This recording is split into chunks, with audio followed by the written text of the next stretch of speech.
Hello friends, welcome back to Pritha's cooking house. আমার আজকের পর্বে আমি আপনাদের সঙ্গে শেয়ার করব একদম ঘরোয়া পদ্ধতিতে সামান্য কিছু ইনগ্রিডিয়েন্টস দিয়ে কিভাবে বাচ্চাদের অত্যন্ত পছন্দের নুডলস বাড়িতে বানিয়ে নেওয়া যায় তার রেসিপি। এই ঘরোয়া পদ্ধতিতে নুডলস বা চাউমিন বানাবার জন্য কিন্তু খুব সামান্য কিছু ইনগ্রিডিয়েন্টস দরকার পড়ে। এর আগে আমি আমার চ্যানেলে একদম রেস্টুরেন্ট স্টাইল বা street food style noodles recipe আপনাদের সঙ্গে শেয়ার করেছিলাম। ডেসক্রিপশন বক্সে নিচে লিঙ্কটা দেওয়া রইল, আপনারা চাইলে দেখে নিতে পারেন। এছাড়াও উপরের আইকনে ক্লিক করলেও কিন্তু আপনারা রেসিপিটা পেয়ে যাবেন। আজকের পর্বের এই রেসিপির স্পেশালিটি হলো, বাড়িতে সবসময় তো আমাদের সব ধরনের সবজি থাকে না যেগুলো ইউজুয়ালি আমরা নুডলসে ব্যবহার করি, কিন্তু বাচ্চারা নুডলস খেতে খুব পছন্দ করে। তাই বাচ্চাদের টিফিনে আমরা প্রায়ই নুডলস দিই। এই রকমভাবে নুডলস কিন্তু আমাদের মায়েরাও আমাদের স্কুল কলেজে যখন আমরা টিফিন নিয়ে যেতাম তখন এরমভাবে নুডলস বানিয়ে দিত এবং আমরা কিন্তু খুব ভালো খেতাম এই নুডলসটা। সুতরাং আমার এই রেসিপি ফলো করে বাচ্চাদের একদিন এরকম সিম্পল ওয়েতে ঘরোয়া পদ্ধতিতে নুডলস বানিয়ে দিন, আমি আশা করছি বাচ্চাদের খুব ভালো লাগবে। চলুন তাহলে দেখে নেওয়া যাক রেসিপিটা আমি কিভাবে তৈরি করব। প্রথমেই দেখুন আমি একটা কড়াই নিয়ে নিয়েছি। এই কড়াইয়ের মধ্যে আমি হাফ টিস্পুন পরিমাণে রিফাইন্ড অয়েল দিলাম। আপনারা চাইলে অলিভ অয়েল বা সেসমি অয়েল যে কোনো অয়েল ইউজ করতে পারেন। আমি এখানে নর্মাল রিফাইন্ড অয়েল দিয়েছি হাফ টিস্পুন। এবার একটা খুন্তির সাহায্যে তেলটাকে চারিদিকে কড়াইয়ের চারিধারে ছড়িয়ে দিতে হবে এবং তেলটা ভালো মতো গরম হয়ে গেলে তেলের মধ্যে আমরা একটা ডিম দিয়ে দেব।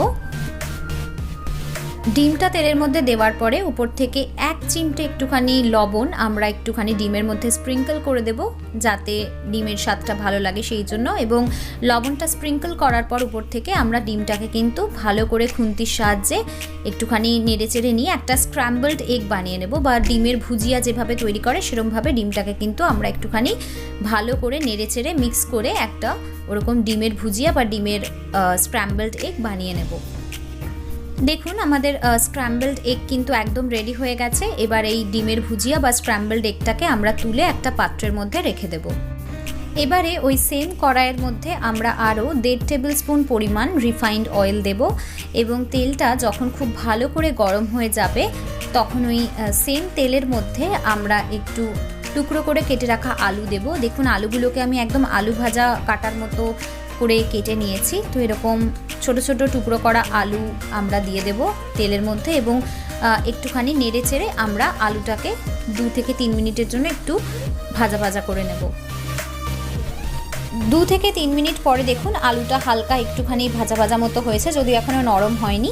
এবার এই অবস্থায় আমরা স্লাইস করে কেটে রাখা পেঁয়াজ এর মধ্যে অ্যাড করব। একদম সরু সরু করে লম্বা লম্বা করে পেঁয়াজগুলো কাটা। আমি এখানে 2টো মিডিয়াম সাইজের পেঁয়াজ ব্যবহার করেছি এবং আলুও কিন্তু আমি 2টো মিডিয়াম সাইজেরই ব্যবহার করেছিলাম। এবার এর মধ্যে আমরা অ্যাড করলাম 3-4টে কাঁচা লঙ্কা কুচি।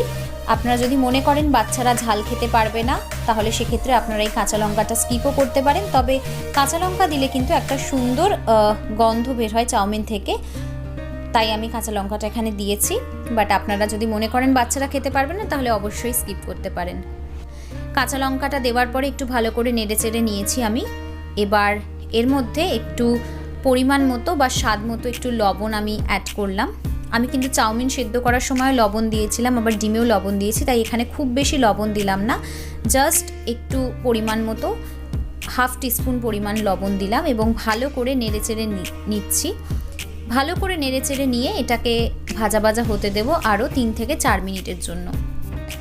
4 মিনিট পরে দেখুন আমি ফিরে এলাম এবং আলুগুলো দেখে মনে হচ্ছে বেশ ভালোই মজে গেছে, পেঁয়াজগুলোও মজে গেছে, একটা ট্রান্সলুসেন্ট লুক এসছে পেঁয়াজগুলোর মধ্যে এবং আলুগুলোও আমি দেখছি খুন্তির সাহায্যে ইজিলি কেটে যাচ্ছে, মানে নরম হয়ে গেছে। তো এবার আমি বয়েল করে রাখা বা সেদ্ধ করে রাখা চাউমিন বা নুডলসটা আমরা কড়াইতে অ্যাড করব। নুডলস বা চাউমিন সেদ্ধ করার পদ্ধতি আপনারা সবাই জানেন। যদি আপনারা না জেনে থাকেন তাহলে আপনারা আমার স্ট্রিট স্টাইল এগ হাক্কা নুডলস রেসিপি বা যেটা রেস্টুরেন্ট স্টাইল এগ হাক্কা নুডলস রেসিপি আমি আমার চ্যানেলে আগে শেয়ার করেছিলাম, লিঙ্কটা ডেসক্রিপশন বক্সে দেওয়া রয়েছে, আপনারা প্লিজ চেক করে নেবেন। ওখানে কিন্তু একদম প্রপারলি সঠিক পদ্ধতিতে কিভাবে নুডলস বয়েল করা যায় বা সেদ্ধ করতে হয় সেইটা দেওয়া রয়েছে, আপনারা প্লিজ চেক করে নেবেন। এবারে নুডলসটা আমি কড়াইয়ের মধ্যে অ্যাড করলাম এবং কড়াইতে নুডলসটা অ্যাড করার পরে খুব ভালো করে আমাদের কিন্তু নুডলসটার সাথে আলু পেঁয়াজগুলোকে মিক্স করে নিতে হবে। তাই আমি খুন্তির সাহায্যে খুব ভালো করে কিন্তু এটা মিক্স করে নিচ্ছি। এবারে সামান্য পরিমাণে একটু লবণ অ্যাড করব আমরা এই চাউমিনের মধ্যে। যদিও আলু এবং পেঁয়াজ ভাজার সময়ও আমরা লবণ ইউজ করেছিলাম, আবার নুডলস সেদ্ধ করার সময়ও একটু সামান্য লবণ ইউজ করেছিলাম, তাও আমার মনে হলো একটু লবণ ইউজ করতে হবে, নাহলে টেস্টটা ভালো লাগবে না। আপনারা কিন্তু লবণটা অবশ্যই বুঝে ইউজ করবেন। এবারে আমরা এর মধ্যে অ্যাড করব ম্যাগি মশলা। এই ম্যাগি মশলা কিন্তু খুব ইজিলি যে কোনো গ্রসারি স্টোর বা ডিপার্টমেন্টাল স্টোরে আপনারা পেয়ে যাবেন। এক প্যাকেটের দাম 5 থেকে 6 টাকা হয়, এবং এই ম্যাগি মশলা যদি আপনারা চাউমিনে দেন তাহলে কিন্তু খুবই ভালো লাগবে। আমি এখানে 1 প্যাকেট ম্যাগি মশলা ইউজ করলাম। ম্যাগি মশলাটা এর মধ্যে অ্যাড করে খুব ভালো করে নেড়েচেড়ে আমাদের চাউমিনের সঙ্গে মশলাটা মিক্স করে দিতে হবে। আমাদের ছোটোবেলায় যখন মায়েরা আমাদের টিফিনে এরকম ঘরোয়া পদ্ধতিতে চাউমিন বানিয়ে দিতেন, তখন কিন্তু ম্যাগি মশলা পাওয়া যেত না। তখন মায়েরা ম্যাগি মশলা ছাড়াই নর্মাল এরকম ঘরোয়া পদ্ধতিতে চাউমিন বানিয়ে দিতেন। তবে এখনকার বাচ্চারা টেস্টি খাবার ছাড়া পছন্দ করে না কিছু খেতে, সেই জন্য বাচ্চাদের পছন্দ যাতে হয়, বাচ্চাদের কাছে যাতে জিনিসটা খুব বেশি টেস্টি লাগে, সেই জন্য কিন্তু আমি এই ম্যাগি মশলাটা ইউজ করি। আপনারা একবার ইউজ করে দেখতে পারেন, আমি আশা করছি আপনাদের খুবই ভালো লাগবে। সমস্ত কিছু মিক্স করে নেওয়ার পরে এবার আমরা যে আগে থেকে স্ক্র্যাম্বলড এগ বা ডিমের ভুজিয়া বানিয়ে রেখেছিলাম সেটাও এই চাউমিনের মধ্যে অ্যাড করব, এবং অ্যাড করে আবারও খুব ভালো করে ডিমটাকে চাউমিনের সঙ্গে মিশিয়ে নেব। এবং তারপরে কিন্তু আমাদের এই ঘরোয়া পদ্ধতিতে নুডলস একদমই রেডি। আমি আশা করছি আপনাদের এই রেসিপিটা ভালো লেগেছে।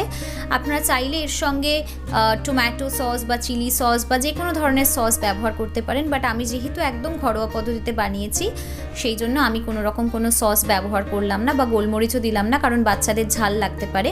ম্যাগি মশলা সামান্য একটু ঝাল ঝাল হয়, তাই আমি আলাদা করে আর গোলমরিচের গুঁড়ো ব্যবহার করিনি।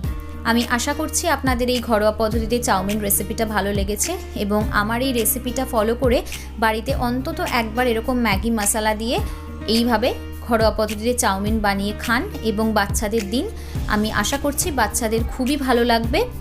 আর আপনাদের কেমন লাগলো রেসিপিটা, বা বাচ্চাদের কেমন লাগলো চাউমিনটা খেয়ে, আমাকে অবশ্যই নিচে কমেন্ট বক্সে কমেন্ট করে জানাবেন। আর রেসিপিটা প্লিজ সবার সঙ্গে শেয়ার করে দেবেন, নিজেদের সোশ্যাল মিডিয়া হ্যান্ডেলসেও শেয়ার করবেন, তাহলে সবাই এই সুন্দর একটা রেসিপি দেখতে পাবে। আর আমার চ্যানেলে যদি নতুন বন্ধু হয়ে থাকেন এবং চ্যানেলটা এখনও সাবস্ক্রাইব করে না থাকেন, তাহলে প্লিজ চ্যানেলটা সাবস্ক্রাইব করে দেবেন এবং পাশে থাকা বেল আইকনটা অন করে দেবেন। তাহলে আমি চ্যানেলে যখনই কোনো নতুন রেসিপি আপলোড করব আপনার কাছে কিন্তু সববার আগে নোটিফিকেশন পৌঁছে যাবে। আর রেসিপিটা ভালো লাগলে ভিডিওটাতে অবশ্যই কিন্তু একটা লাইক করে দেবেন। আবার হাজির হব খুব শিগগিরই নতুন একটা রেসিপি নিয়ে। টিল দেন আপনারা সবাই ভালো থাকবেন, সুস্থ থাকবেন এবং সবাইকে ভালো রাখবেন। বাই।